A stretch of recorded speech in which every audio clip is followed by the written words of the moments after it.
A sound understanding of the Maxwell equations requires a good understanding of the divergence operation.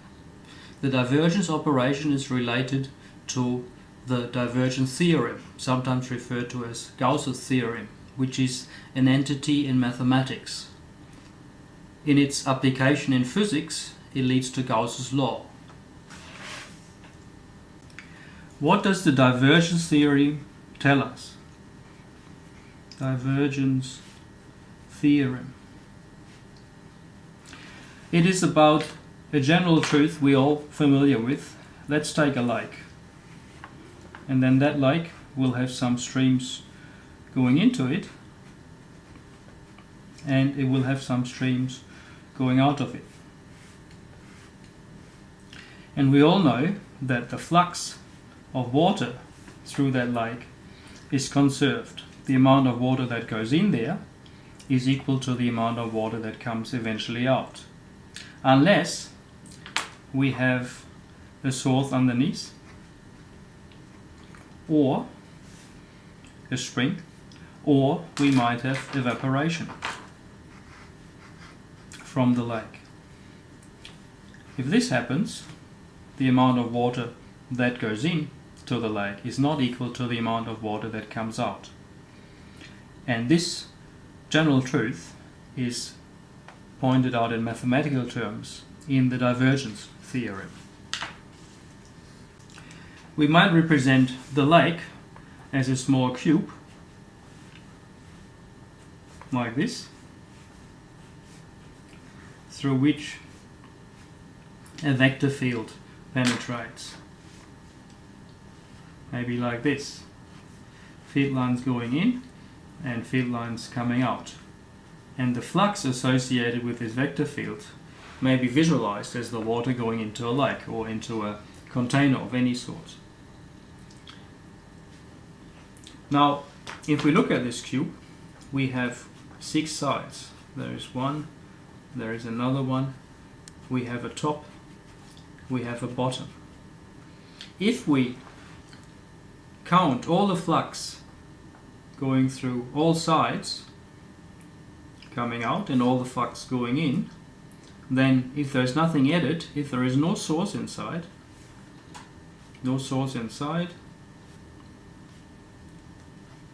and no sink inside. Source means something is added and sink means something is lost. No source, no sink inside, then the flux of water coming out has to be equal to the flux of water coming in. And that's what Gauss's theorem says. Gauss's theorem can be written as the closed surface integral, and that's any surface. That's very important and very helpful in its use in physics. Any complete surface, that's what S represents. In this case it would be all 6 sides, integrating over all 6 sides of the cube, over a vector field, V. So this is now a vector field in general terms, just any type of vector field, not necessarily a water field or an electric field, any vector field. And this is the surface differential, which points upward on each side. So this would be ds. This would be ds for that side. And we have one at the bottom as well, ds. That surface integral, that closed surface integral, is always has to be equal to the volume integral over all the sources inside, all the sources which add or take away from the vector field. dx, dy, dz. This is the divergence theorem.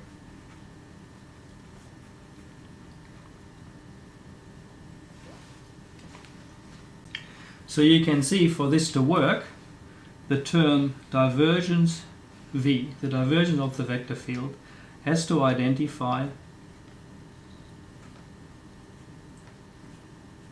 the sources and sinks, the added flux and the subtracted flux inside the volume V. Note that this V is different, that's the volume of the cube, and V is the vector field. V vector is the vector field. How can this divergence operator possibly identify if something is added or subtracted? It has to look for change, and it does that by doing the following differential operation. So the divergence of a vector field is defined as the partial differentiation with respect to x of the x component of the vector field plus the partial differentiation with respect to y of the y component plus the partial differentiation with respect to z of the z component of the vector field. And this is of course in Cartesian coordinates. In other coordinate systems, spherical or cylindrical, the divergence operator will have a slightly different form. But you can see that what the operation does, if we take an x, y, z Cartesian coordinate system, it looks in x direction. Is there a change? If yes, there will be a positive contribution to divergence of v. It looks in y direction. In the y direction, if there is a change, if yes, there will be a positive contribution to v.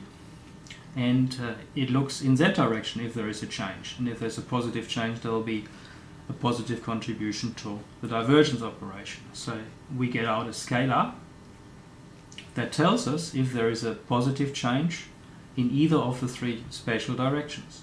And if that's the case, there has to be a source. If this scalar turns out to be negative, that means in one of those three directions there will be a negative change to the vector field. And that means there is a sink somewhere inside that volume. In words, one might say that integrating flux over a closed surface is equal to the volume integral of the divergence of that flux inside that surface.